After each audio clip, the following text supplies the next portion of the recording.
So we said we're going to need of course we're going to need the sigmoid function. And this is actually the mathematical definition for the sigmoid function. It's also called the logistic function.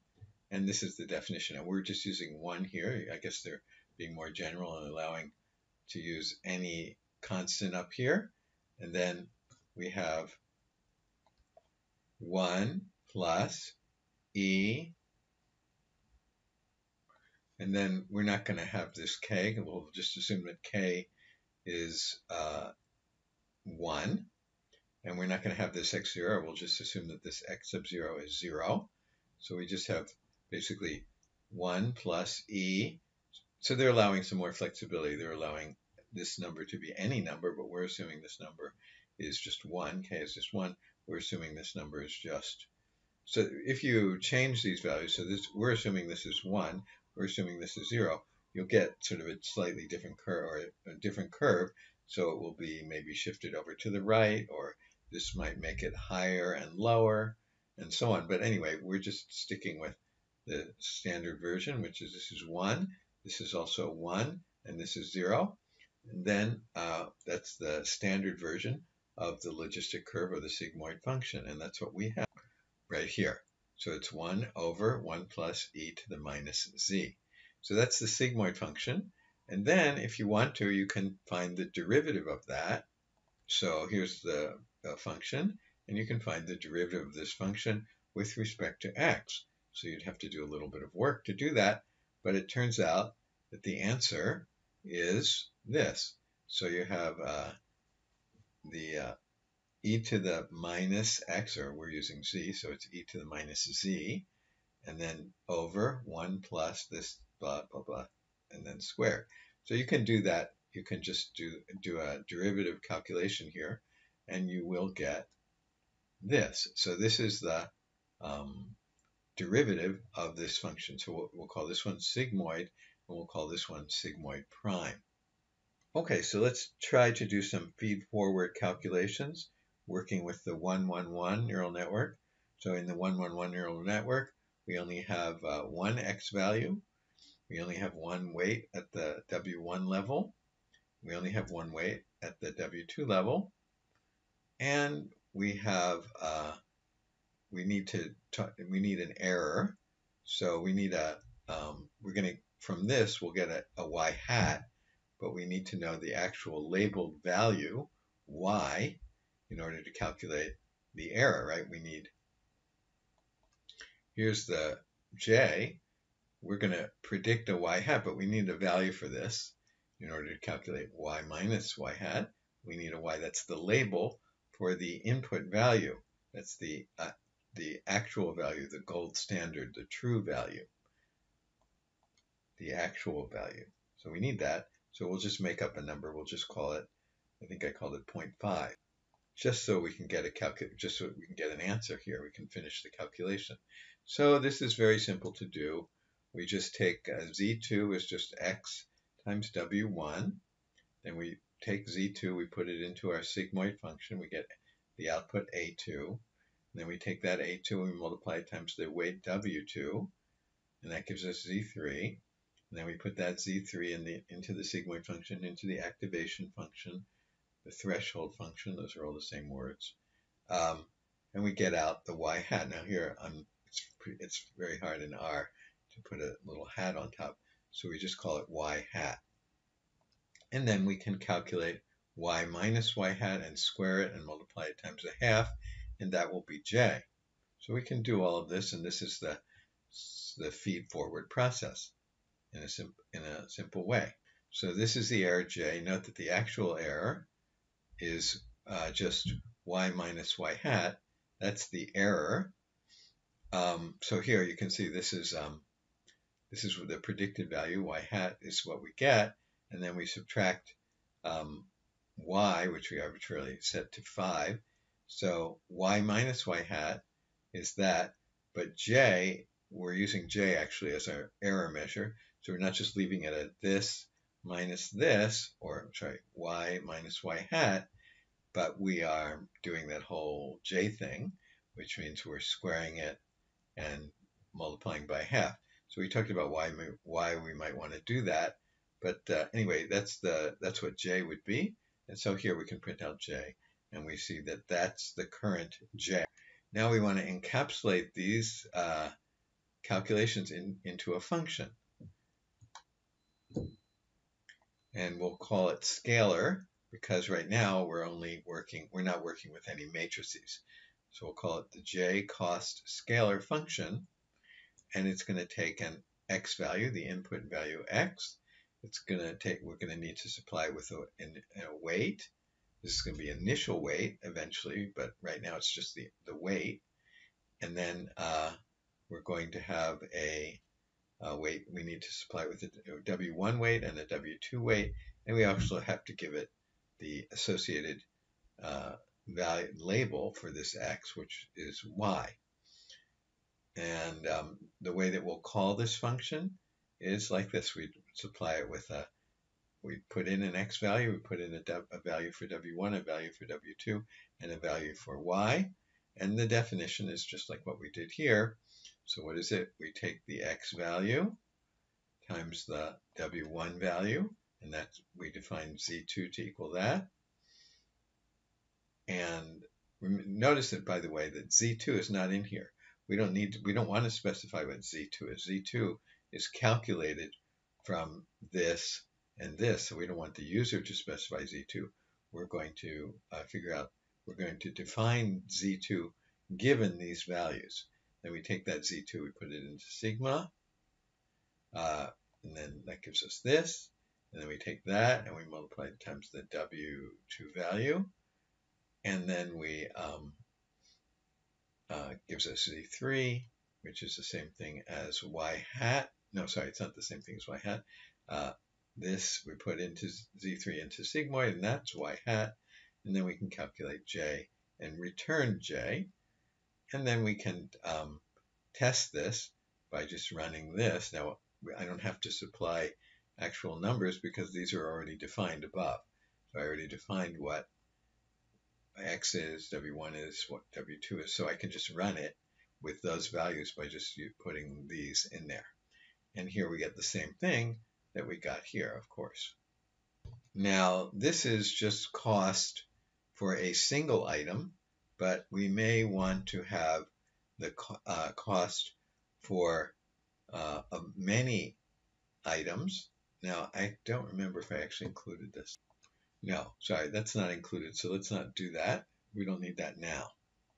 Okay, so let's talk about this optional challenge. We've been saying that to get a new W, what did we say? We were going to take the original W and then subtract this from it. Right? That's the way we were getting our new W. We were taking the original W and subtracting R times the derivative of J with respect to that weight, W. That's what we've been doing. Now, you might want to play with a totally different idea of how to update weights. Now, I'm not sure if this makes any sense, but there's only one way, or there is one way, to check whether this would make sense. Now, let me explain what doesn't make sense or what does make sense. Instead of getting the new W by taking W minus this, how about if we took W divided by this? Maybe that would be some way to get a new W. So I'm not sure if this scheme makes that much sense, but you could go back through the code, or sorry, we could read through the entire code and see when we are doing W minus this and change it to W divided by this. And then after you've understood the whole code, you could run it many times on many examples on an entire data set and see how this kind of update formula performs on in terms of predicting whatever we're trying to predict. So you could change the update formula to this and see how well it does. Maybe you can write a paper about it. Okay, so now we have to go to the back propagation. So we need to calculate dj dw hat.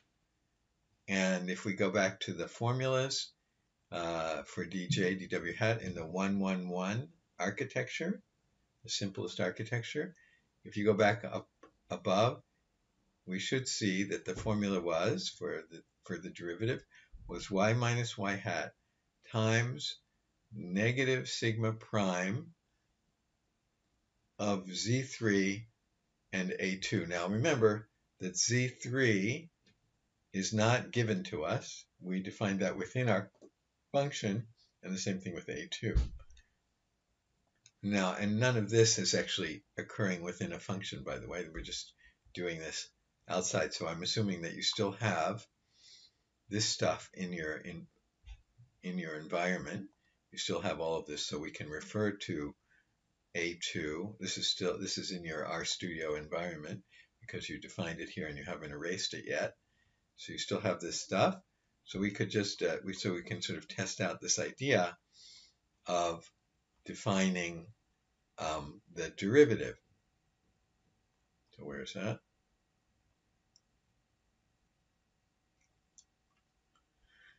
Here, the derivative, we can refer to this. I'm assuming you still have this in the environment and you still have this in the environment. So you can do this. And let's just make sure that this is actually the correct formula that we came up with. So it looks like it should be y minus y hat times this, minus sigma prime, z3 times a2. Let's check that. So we're talking about this network architecture. And we went through this kind of stuff here, and we went through all of this, and hopefully somewhere we see something like that. And if we scroll down here, dj dw2, and we do all the calculations, and here it is. So it's y minus the quantity y minus y hat f prime of z3 times dz d3, I'm sorry, times dz3 dw2. But remember that dz3 dw2 in this simple network is a2. So we get this stuff times a2, which I think is what we just wrote in the code. So here it is. This is the same thing. Here's the a2, and so on. So here we can now calculate dj dw2, and we do see that we were kind of stressing that it was dependent on the so-called activation at the a2 level, and we do see that it is dependent on that. Anyway, we can calculate it using this, which was what our formula said it will be, and so dj dw2 is this. So what good is this? Who cares about this dj dw2? Well, this is what we're going to use now to change the original weight. So the original weight, by the way, what is this? 0.006. It's quite small. But anyway, that's what we're going to use to change the original weight. So what was the original weight? Well, in this set of calculations, we did it up here. The original weight was, for W2, was 0.04. And then we're going to subtract off, the derivative, that dj dw2, which we just figured out, is equal to this. So we're going to subtract this off. Now we said we could subtract off a multiple of this. So we allowed for that extra parameter, r, the learning rate. So we could do a multiple of this. But anyway, we could just say we're going to subtract off this amount. Now, if we're going to use all this delta stuff, we said we don't need to talk about delta, but if we are going to define delta, remember, was everything except for the last calculation. So it's everything except for the A2 here. So this is the delta. So if we're going to bother to write delta, we would define it like this, and then we could print out, let's see what that is. Now here I complain a little bit about the notation for delta. We call it delta 3. And I say, unfortunately, the notation is a little bit awkward. The delta has a 3, but we are calculating a derivative with respect to a weight that has a 2, dj dw2. So that's a little bit strange, but that's the common way these are defined. So just pay attention to that. It's called delta 3, but we use it for this. So, of course, we could say that dj dw2 is delta 3 times a2. It's the same thing as saying what we said before, that it's equal to this times a2, because this part here is just delta 3. So we should get the same thing. If we print it out this way, we get this. Of course, we're going to get the same thing if we do it this way, because delta 3 was just exactly the other pieces. So anyway, we have defined delta 3. Okay, now we can go and talk about dj dw1. Again, we're still in the 1-1-1, the simplest network. So we only need a single, we only need dj with respect to one weight in that first layer, and we called that weight w1. And the formula, if we go back and check it, I guess it was delta 3 times this times this times this. This is the same delta 3 that we just defined up here.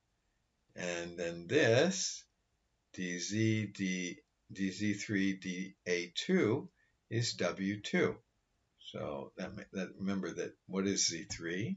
It's W2 times A2. So when you take its derivative, you get W2.